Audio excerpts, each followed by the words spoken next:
Hey, have you ever worked on a project and you were almost there and you were ready to go, and the leader of the project came up with some completely ridiculous requirement that was relatively insignificant, and it derailed the project and it made you want to pull your hair out? Yeah, we've all been there. Lost my train of thought there. It's coming back to me. Just edit that out. So how do you deal with this situation? How do you deal with a leader of your project who's constantly derailing everything? Well, come on in, sit down, grab a cup of coffee, and let's talk about it. Because today I'm going to teach you how to get past this very, very uncomfortable situation. So I'm actually dealing with this right now, believe it or not. Oh, and by the way, welcome back to my podcast, Supply Chain Wake Up. I forgot. I was so excited to talk to you guys about that today. I'm Kimberly Reuter, business advisor and supply chain expert. Y'all know that by now. But anyway, so I want to talk to you guys about that really sticky situation that happens when you get right about to launch a step in your project or launch the project. And I have a name for this. I call this the 11th hour sit and spins. And this is where I'm dealing with this right now.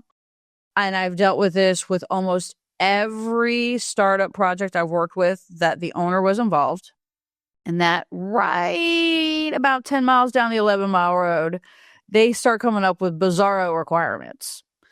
Putting shit on the box after you finalize the design, adding things to the website, getting real picky about words, and you starting into breaking out the thesaurus to make sure we're using the exact words they want. And all of this happens right before you're ready to launch. And almost inevitably, this eats up anywhere from about a week to 2 weeks, if not longer, and it will delay the project by months. Because at this critical point, what the leader of the project and or the owner don't understand is that when you start making changes at mile 10, if they're deep enough changes, we got to go back to mile 1 and start over.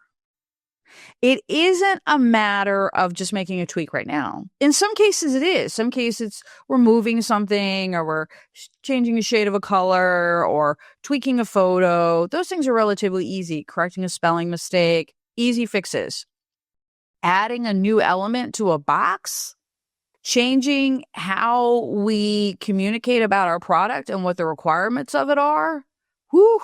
These are big changes. These are things that in some cases may require you to go back and rethink your whole strategy. But the project leader, the executive, we'll call them in this case, owner, whatever it is, doesn't get that. And they obsess over these completely minute things that drive you absolutely crazy. And it's taking every ounce of your being not to just explode all over the room. I've been there. Oi, I'm there now. It's bad. It's frustrating, especially when you've been pushing really hard to make sure that you get there and you're hitting the deadlines and there's a reason there's a deadline and you're trying to make it happen. And oh my God, do we want to add an arrow on the box that says this way up? No, we do not. No, we don't need that. Nobody gives a shit in residential delivery, okay? Not now. So what is this? What is this thing that happens? I call it the sit and spins. You also call it the sits and spins. Feel free to use that because it's really what it is. We're sitting and spinning. But it's really about progress over perfection. That's you can't go to your leader or your owner and say, look, stop sitting and spinning. I mean, you can. I don't know how it's going to work out for you. I've tried it. I will tell you, I did do that. It didn't work out. Don't do it. Anyway, but you can say, hey, we need to make sure that we've got progress over perfection. And that's a great way to put it because nobody's feelings get hurt and you didn't accuse them of sitting and spitting, which is really what they're doing, but it's a more professional way to put it. I do try sometimes to be professional, not often, but occasionally. And I will share those little tips with you. So progress over perfection is really what we're trying to get to here. It's really what we're trying to accomplish. So how do you know You got a sit and spin situation going on. How do you know that your project is about ready to get derailed beyond derailed? Here's it. Everything is going smoothly. You're trucking along. You're making good time. Your burn rates are good. You're making your milestones. You're hitting your dates. Everything's looking great. You're laying it out. You're checking in with everybody. You should be doing all these things if you're leading these projects. Okay. If you're doing startups or anything that you're leading, you should be checking in with everybody. This is what we got going on. Everybody good. We're good. We're good. We're good. And it will feel good. And you're trucking and it's smooth and everything is awesome and everybody's happy. And then Monday comes. And there's a question and a requirement that never, ever, ever, ever, ever, ever, ever came up before. Nobody ever talked about this before. What? Okay, we didn't know that was a requirement. We never talked about that. Well, okay, it is. All right, great. Well, let's address that immediately so that we can stay on track. Okay, you survived your first hurdle. Good job. Babe, there's more coming. So when the sit and spins really set in, this will happen almost daily. There will be some idea, some additional requirement, some epiphany that will be brought to the table with the expectation for it to be actioned. My favorite is when other people get involved who don't know jack shit about e-commerce, and now they got opinions. Okay, so I showed the box to my neighbor, and he said, "What the fuck does your neighbor do?" Right. He's a retired accountant from the government. He don't know jack shit about a box. Why are we talking to him? Right. Because they're excited and they want them to be excited too. And they got some negative feedback and now they feel like they have to bring it to the table. That is when you know you are firmly in the sit and spins. It will happen on the website. It will happen for packaging. It will happen for boxes. It will happen for product. They all of a sudden, every single effing detail that they have ever thought of needs to be represented and documented everywhere. I even had a client one time try to stop progress because he believed that we needed to tell customers at what temperature to set the freezer. Yeah. And we needed to, yeah, I know, I'm stuck on that. I was like, what? No. But why he was concerned and why he wanted to have that as a requirement is because he wanted his product to stay fresh and he wanted it to be the best product available. And I get it. I understand what he's trying to say, but we can't tell people what to set the freezers at. That ain't gonna work. It's just not gonna work. But it is an example of a sit and spin. It is their desire. This is what's driving the behavior almost always, is they want it to be perfect because it's theirs. If it's a startup, it's their vision. If it's an owner operator, it is actually their company. And so they want it to be perfect. They obsess about it. And every morning they wake up and they think of something else that they want to add to this. And here's what happens. When you push back on them and you go, hey, yo, I don't really think this is important. This is what they say because they get real fired up when you do that. They go, well, if we get it right the first time, then we won't have to do it a second time. They almost say something to that effect because this is their deflection, right? This get out of my face. You don't know what you're talking about. I am going to make this perfect. And here's what's really frustrating when you're helping these guys is that you do know what you're talking about because you're the fucking professional that they actually hired for you to come in. But they are so focused on making sure it's perfect before it goes out into the world that they stop progress. So this is how you know you're in the sit and spins. Okay. Why does it matter if the owner wants to get in the sit and spins? Because I've had this conversation too. Kim, if they want to pay you to sit and spin. Why do you care? I do care because I'm not in my consulting business to make money. I'm in my consulting business to help people and build businesses. Yes, the money is nice. I do enjoy the money. But my primary motivation is I love to build businesses and I love to make money with a company. That's why I do it. That's why I do it. So I don't want to sit and spin. I don't want to sit and watch my clients spend money and not recoup it, not be in a position to start selling and making money. I don't want that. So I don't want to sit and spin. I don't want my client to sit and spin. I don't want to sit and spin. It costs money. It's not healthy. It's not mentally healthy. It's not emotionally healthy because you're not accomplishing anything. Nobody wants to sit and spin. That's why I don't like to sit and spin. And that's why I don't allow my clients to sit and spin. Because if you're building it, I'm going to give you great examples. I have 3 great examples of startups that I built. Actually, more than that. I've worked with a bunch more startups, but these 3 particular have this example where we got in the sit and spins. And what happens is that we got to the point where we were spending a lot of money, right? So we're at that point where we're spending for web development. We've got photography going on. This particular client, one of the examples here, spent $200,000 on their custom website, including the photo shoots. Okay. A lot of fucking money.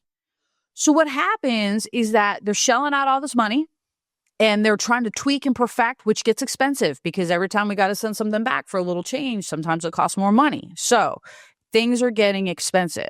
They're starting to spend a lot of money. They're writing checks now, but they're still sitting and spinning. And because they're sitting and spinning, you haven't launched. Yep. You got boxes, you got coolers, you got shipping set up, you got marketing campaigns ready to go. You spent all of this money on all of this stuff, but you have not launched the business. This is why it matters, because you are outlaying money and you have not started bringing money in. And if you're starting an e-commerce business, any e-commerce business, let me tell you something. It takes a minute for you to get some money. Okay. You are not going to be breaking it in. Like, you're not going to flip on your website and they're just going to fall out of the ceiling and into your website. It takes a while. You have to get your web presence set up. You have to get your Google tracker, either AI or SEO. There's a whole bunch of crap that's got to happen in order for you to start making money on your business. And so when the owner gets to the sit and spins, when the project leader gets to the sit and spins, and so put this in a corporate form for you as well. We've been talking about startups, but if you're in a corporate form and your leader is in the sit and spins and you can't launch your product, well, you can't get that feature, that business feature. Hopefully you're building something for a fucking feature. It's some value. You're not just building shit for shit. You're either fixing something or you're making something better. You can't get it out there. And you can't do the thing that you're building it for. So whatever value identified for the thing that you're building, you can't get it because you can't get it out there. That's why the sit and spins kill businesses. So as an example, this $200,000, this was a steak startup, by the way, that I worked on. $200,000 on this website, sit and spins on the fucking boxes. Okay? Shelling out money. The accountant's starting to complain, like, who are all these people that we're writing money to? We're hiring people. We're getting CRM set up. Like, we're spending all kinds of money.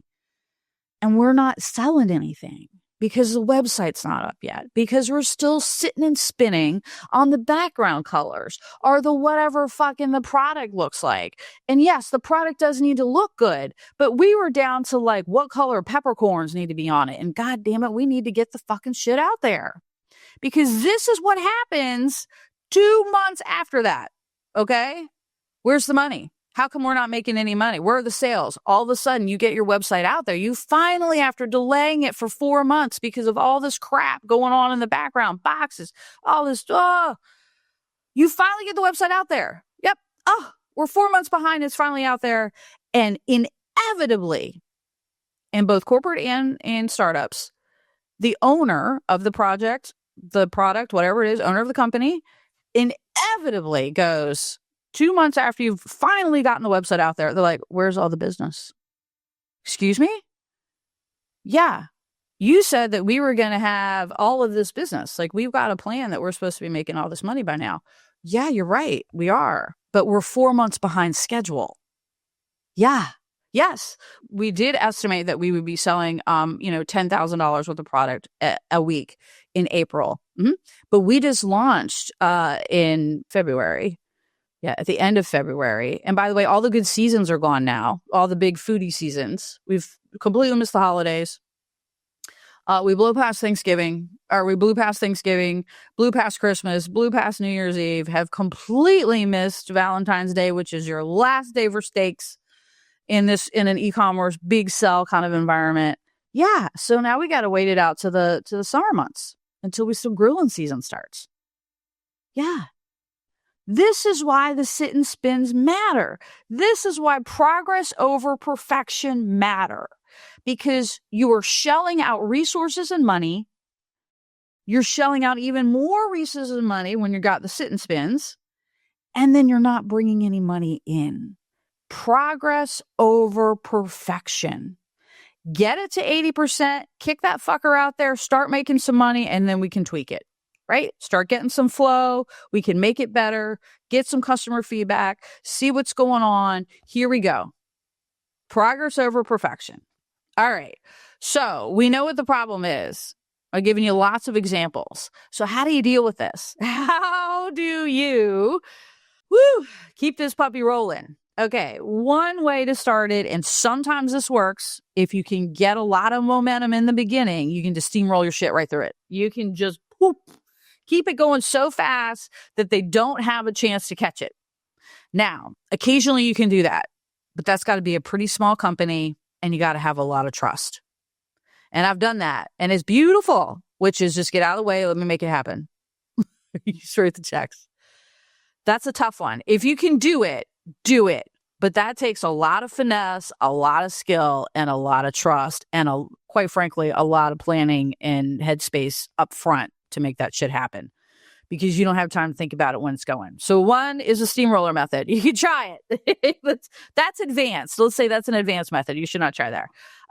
Number two, and you should be doing this all the time anyway, is laying out a timeline. I don't care if it is on an Excel spreadsheet, you write it on a piece of paper, whatever it is. It does not have to be in some big fancy product management, program management software.